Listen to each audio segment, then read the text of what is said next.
was really great to see so many fan arts, so many letters, so many fiction, cosplays. The reactions were fantastic, way beyond our craziest expectations. It was impossible to expect a huge community like this and so passionate fans, and it's great. Thank you. Yeah.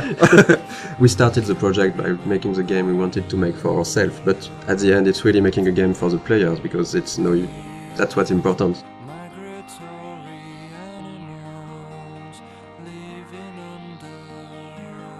So welcome to the dev commentary of Life is Strange. We're really happy to be there and talk about the game. Thank you for watching. Thanks. I'm Raoul Barbet, one of the co-game director of the game. And I'm Michel Cor, the other co-game director of the game. We are two game directors working on one project, so it's really interesting to work that way.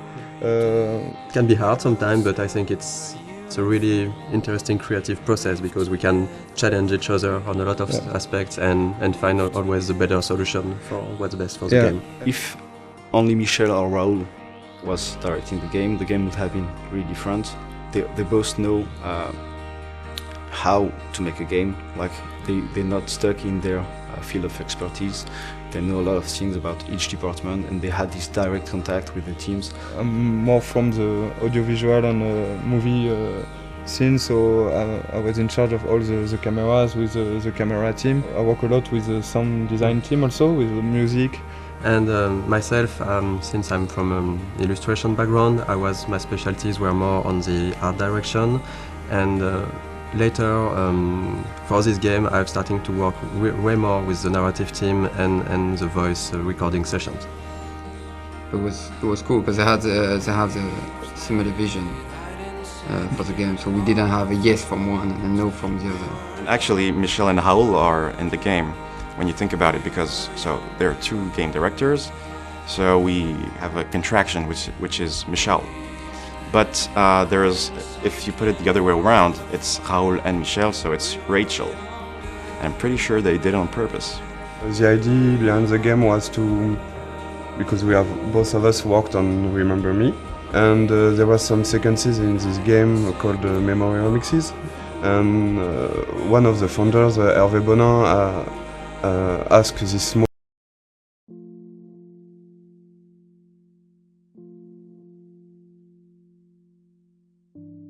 core team to think about a game with this kind of mechanism. Very quickly came the episodic adventure game, because we wanted really to do something like that. There is really a lot of good new ways, interactive ways to tell stories. On an episodic format, you have to make a lot of choice for episode 1, because you won't be able to change after. A lot of assets have to be there in episode 1. Yeah.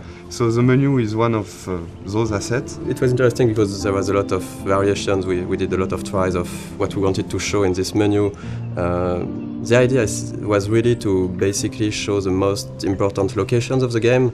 So we can see the Blackwell Academy on the top right, we can see the lighthouse, we can see the town of Arcadia Bay. We were really trying to give a sense of location and just showing like the game world with the menu. We really wanted to make the player feel that all areas are connected, and the menu is a great way to do that. One of the main importance for us for the game was to have a peaceful game with this sense of you can take your time, and we wanted to reflect that from the menu, so we worked on those small wind effects and the leaves that are going around and the nice and soft music. It was just when you start the game you should feel quite at peace and comfortable.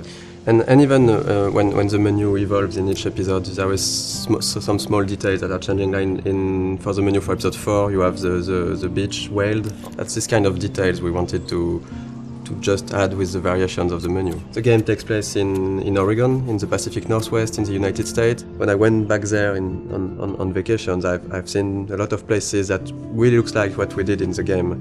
So I guess it was a really big job of references to be sure that everything was correct, but it's also something that's really exciting about making a game, that you have to look at everything and to reproduce reality, and with of course our own lens and stylizations, but we really wanted this to feel like being in Oregon.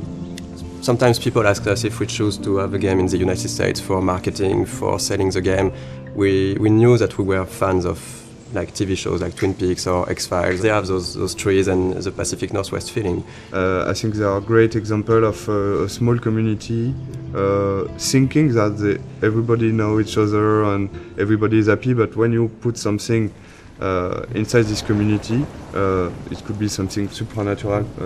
You discover a lot more. And it's really a way to shift things around and to bring chaos and interesting variations on the characters. And in the end, Life is Strange is really a game and a story about the characters, about their lives.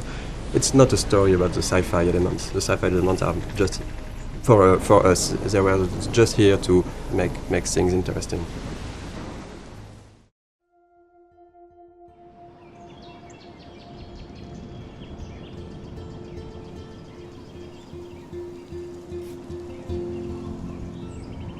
Okay, so let's play the game and Yeah, let's play Life is Strange. So this is the very beginning of the game. I think this is one of the very difficult sequences of the beginning of the production because this is the first time the player will see what the game looks like and will be inside the story. So we got a lot of discussion about this one and a lot of discussion about the shots, how we are going to present Mac's character. The important, as this is a video game, is the player to know where he has to go and the objective of each scene. This scene is a link to the end of the game, of course, and it's also to close the loop and begin with this scene.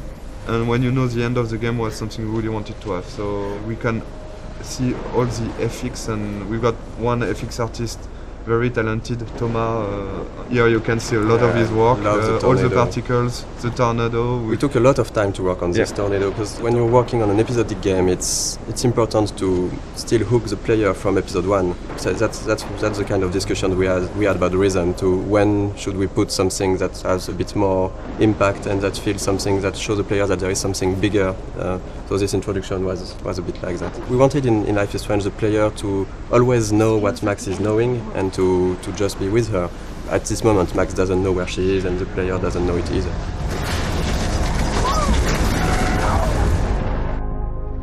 We're back to the high school, and which is one of the most important settings of the game, of course, the high school setting and the Blackwell Academy. High school is something where the player will feel comfortable because he knows it, but the transition from the cliff to there is the twist of having something really different, and that should hook the player to say, oh, it's not just a teen story, there is more to it. And then, of course, we can go much over than that and twist it and change the characters. But it was an interesting starting point creatively. This kind of introduction is really important because in one sequence with some shots you have to discover all the different characters, the main ones, so you will see of course Jefferson, Kate and Victoria. And it was quite hard to decide between not showing too much, to not break the idea of the game, to not be too big compared to what the game would be after. There is a lot of themes of big ideas on the game, and of course photography is one of it, because photography is still a way to look back to the past. It's linked to the theme of rewind and time manipulation and nostalgia, and that's one of the reasons why Max came back to Arcadia Bay to attend this photography class. I think for the player to be like Max back in this town when she don't know everyone, but you've got to respect the schedule. It's really, as a player, something great to discover. Also, the lighting was really important in this scene to break the cliff ambience by this sunny atmosphere and all this light coming from the windows. And maybe we decided to have a private high school rather than just a regular high school for the photography course. But it was also to be able to have less students, because we wanted the story to be a bit more intimate. We didn't want it to be like this huge high school with so many students. But based on what the player is doing, you can really learn more about them and see that they're actually not just the stereotype and the archetype you would think they are. This is during- still a perfect example of how episodic is hard, because if you look closely at this poster, there is a mistake on it. It says that the exhibition takes place in the De Jong Museum of Art, Yeah, we when changed. actually it's not that in episode 5, it's the Zeitgeist Gallery. We have a really great community, so thank you guys. And people found out this mistake, and yes, it is a mistake. It's when in episode 5 we found out that we couldn't be a museum, it was too big, so it has to be an art gallery, so we changed the name, and yes, there is a mistake like this in episode 1. How cute I looked yet. I was about to. Getting you Welcome to the real world. just cute. We really wanted to have this feeling of being part of a whole high school. So it means a lot of people, it means bullying, it means difficulties when you're a teenager in this kind of world. And showing the different cliques and different kind of teenager. I think a lot of players love this introduction. The use of music here is really important. Is as Max feels insecure in this atmosphere, we wanted her to isolate, and the music is a great way of isolate yourself when you just want to be on your own. And so since the beginning of the game, we were working with licensed tracks, licensed music. We test when we are testing and prototype some scenes. We put some licensed tracks from artists we love, and Scene Matters was one of them. And when we asked Jonathan Morali, who is the lead of Scene Matters, if it's possible to use his music, he's a gamer, so it was really happy to have this new experience, and for us it's just incredible to work with him. And this kind of editing is really, really difficult to do, because you have to choose the important moment in a song and to choose the right images. Because our writer Jean-Luc has written many scenes built around music. The edit is based on the music. It's not the other way. The music is really important in the game. It explains a lot about the characters, because the choice of the music, the choice of the artist means a lot. For example, Chloe won't listen to the same artist as Max. For the anecdote, for this guitar part, we asked the lead singer of Scene Matters to take his guitar and to play on top of Gonzalez's song in a clumsy way, to be sure that it would be like Max playing guitar.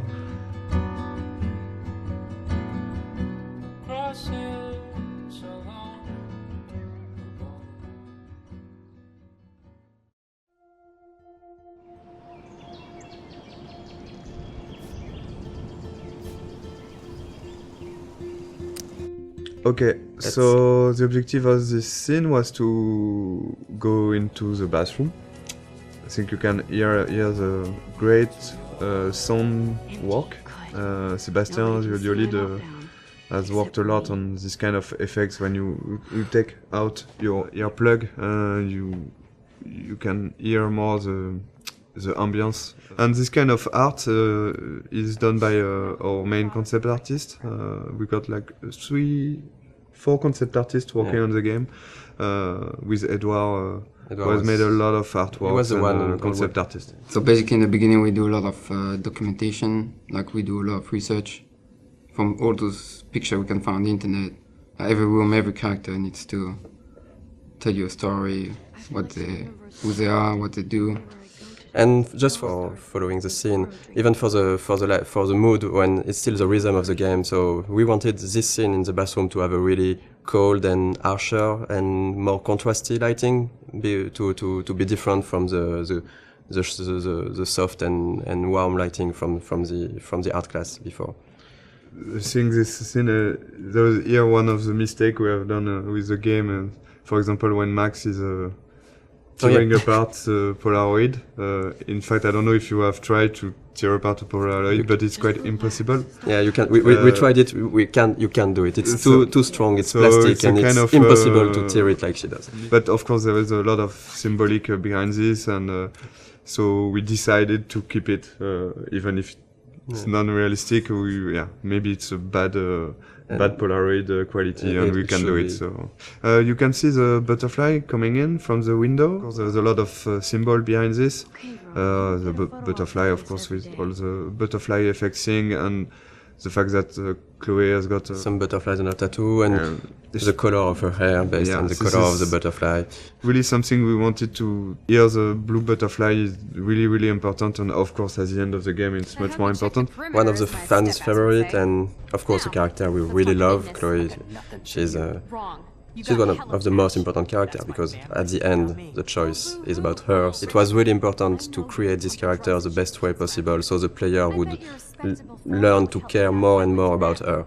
But we really wanted her to be not that nice at the beginning, so when she's evolving during the different episodes and she's getting nicer to Max, people would care even more about her because she changed and she likes the fact that she changed.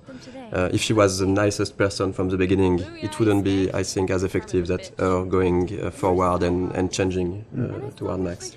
Sometimes some players hated Chloe during the first episode, and I think it's not a bad thing because you can dislike a lot of things about her personality. And after in episode 3, and of course at the beginning of episode 4, there is really something more to this character, and I think it's like having in real life with a friend. There is always some things you don't like, and the relation between Max and Chloe talk about that, and I think it's really interesting to see how the player will learn to like more and more Chloe. And I think it was one of the biggest challenge of the writing process because we have 5 episodes, we have a limited amount of time, and we need to find the good beats and the good pacing to make those characters evolve. It's a really intimate story, and it's mostly just centered on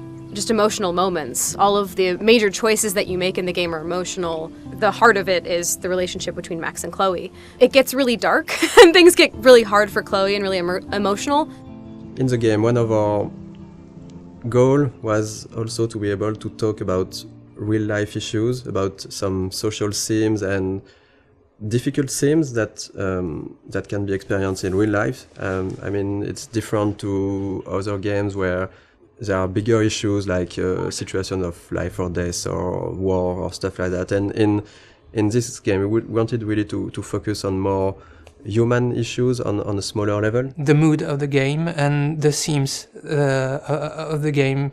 It's the themes that we tackle in the game are not something that you see often in other games. We try to be mature about it. We try not to force it onto players, and we try not to be too brutal about it. We have issues like domestic violence, family issues.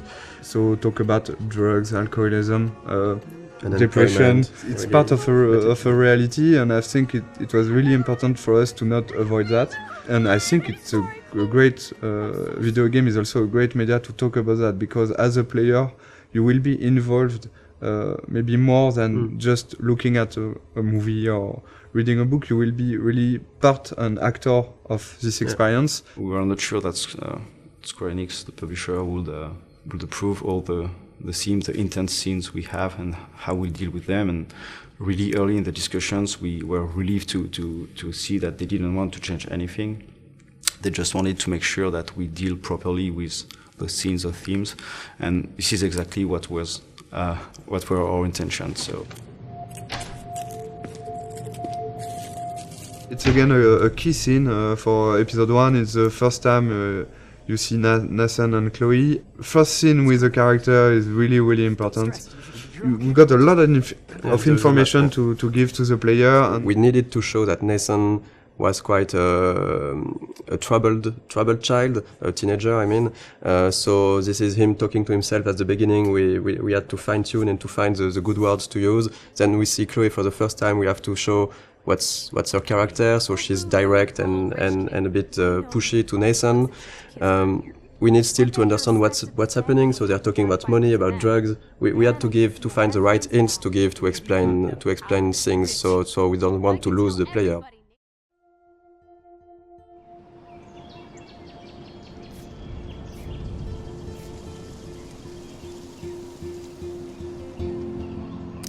Nathan Prescott is a punk ass who begs like a little girl and talks to himself. You don't know who the fuck I am or who you're messing around with. Where'd you get that? What are you doing? Come on, put that thing down! Ever tell me what to do. I'm so sick of people trying to control me.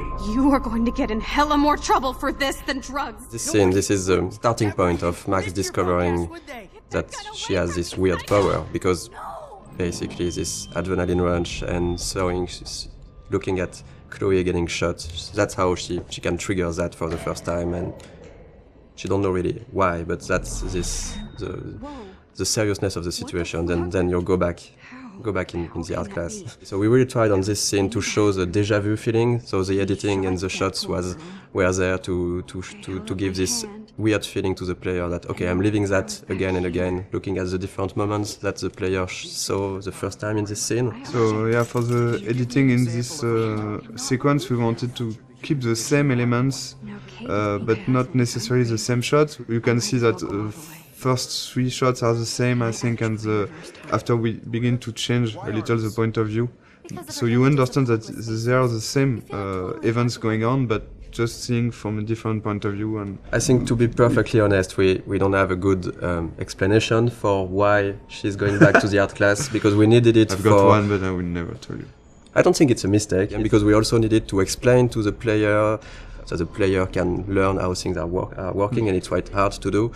So we took this freedom to have Max go back to the art class, which, even if it's a bit contradictory with how her power works after that. We are using this to explore more of Max's personality, of the characters, and because that's the way we created the character. Max, as we've seen that with what she's thinking. She has a lot of insecurity. She has issues to go forward in her life, to take decisions, and now she has this ability to not going forward, but going even backward.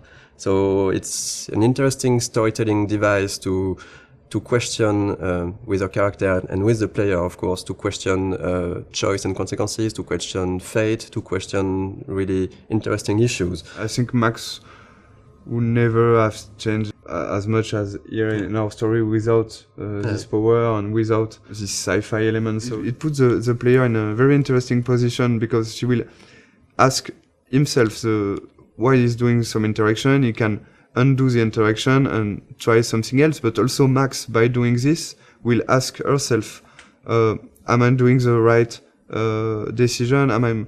Is it the good choice or not? So we deconstruct the mechanism of classic adventure game, just by adding this power and the fact that you can undo things and try another things. Of course, in most games, you can do it with quick save, quick load, but it's like you said, it's only the player who do that, and that's one of the main themes of the games. That if I had the power to rewind and to change things, should I do it? Because sometimes it can be really seen as lying, as if I say a lot of things that you don't like, and if I go back in time and don't say them to try to, so you're not angry at me, it's a bit tricking. So we are really asking those questions, and in the beginning of the game, we are letting the player and Max do it a lot. She's getting to make a lot of friends with this rewind. But later in the game, and especially in episode 5, we are really questioning this to see maybe it wasn't the right thing. Maybe what you did to try to lie to people with your power, was it really good? And that's something that can be interesting for the story, but also to ask the player at a moment. I think this is what we wanted to do also with this game, to show that it's difficult to make the choice, and it's even more difficult to live with it, but you have to learn to do that. And even if you could hesitate a lot, there is no perfect way to do things. Okay, if I'm crazy, I might as well go all the way. Can I actually reverse time? So that's basically that the first time the player will actively rewind. So we have Max thinking that, okay, I just got back in time. I'm in the art class, and so that's why we made her break her camera, because we needed to have an element that the player will see that we will rewind. So we can really explain how do you rewind. So Max broke her camera, and then she's thinking, okay, if I got back in time, maybe I can try to do it again and revert that. So that's the first real rewind the player is actively doing.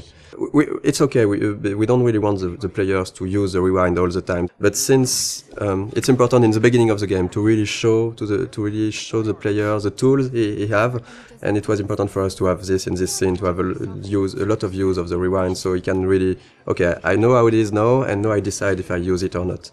I hope I have enough time to get to the bathroom.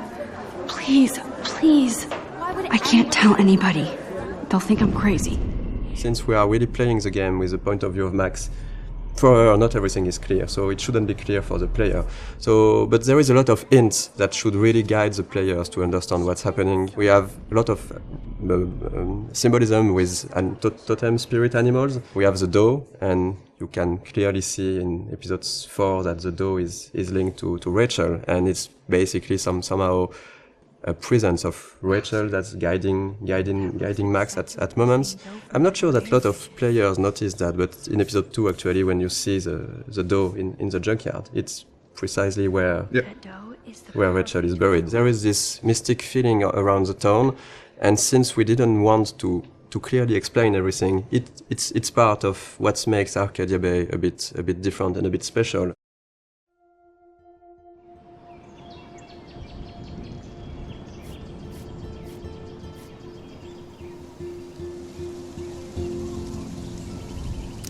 So yeah, we're going to play a bit of the junkyard scene. Yes, so it's we love the junkyard scene because a lot of different elements, but the first one I think is the environment. I think the environment artists have made something incredible here. For Life is Strange, we really wanted to have a stylized rendering. We didn't want it to be realistic, or so every texture has been hand painted to give this impressionistic feeling. And I think in the junkyard it's really interesting because there is so many details that's where this kind of simpler texture are working well. Because if this scene was overly detailed with cracks in the rust and everything, it would become really noisy to look at. We did a lot of work on the lighting effects and the atmosphere, so it was really important for us to capture this morning feeling with very, very cold colors in the fog, but a slightly warm sun that just bring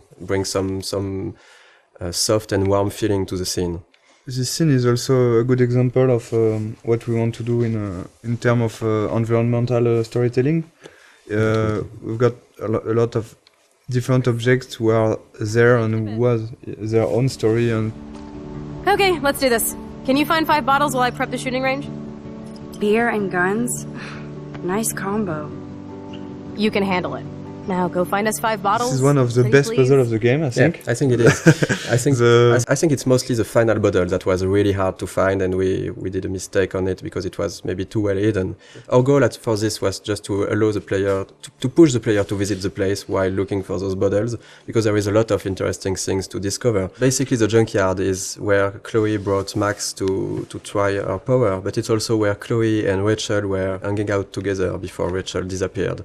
So this place here was this small hideout for Chloe and Rachel, and we tried a lot of what we did in the whole game with the environmental storytelling can be seen here, because there is a lot of everything that we really like to tell with the environment. It's a good way to, of course, to show more to the player. So it's also to give rewards to the player who want to know more about the characters and who is curious.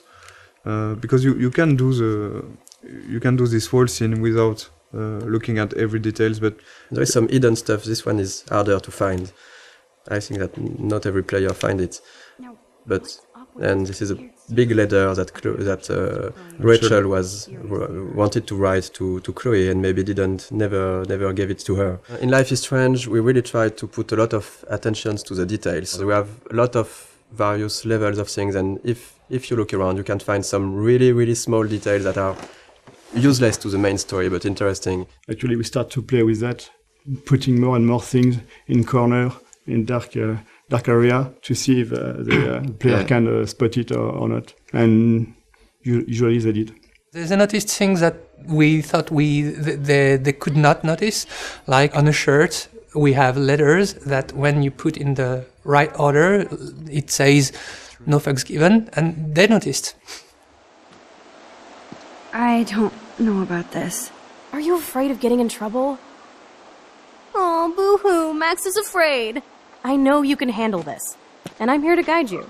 Make me proud, sister. Life is Strange really is a game about choice and consequences. So we have a lot of choice you can make in the game, which will have consequences later on in the same episode or in the other episode. And And there is one big choice in this scene, right? That will happen, for example.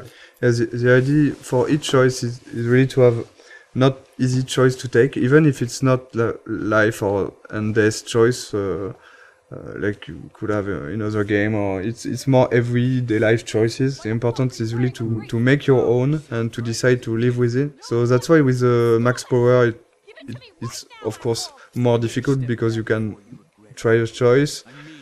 You're not sure, you're going to rewind and you're going to make the other one, but the important is if you want to continue and to move on, you have to keep on one and live with the consequence. So this is in this choice in particular. What do you want to do, Michel? The first one. I don't think I would shoot a guy anyway, so I would say. We won't shoot. I won't shoot. So you can see directly some consequence. It means that you don't have gun anymore because Frank is going to take it. Chloe will be pissed off. You can of course rewind and try the other one. But something that's really interesting, because it was a lot of work at the beginning, because we were thinking that if you have the rewind, does it not completely destroy the fact that you are making choices? And actually, we've seen that players are really hesitating. We've watched some Let's Play video, and we've seen players just, even if they knew that they could go back, they were hesitating so much when they make a choice. I think it's interesting.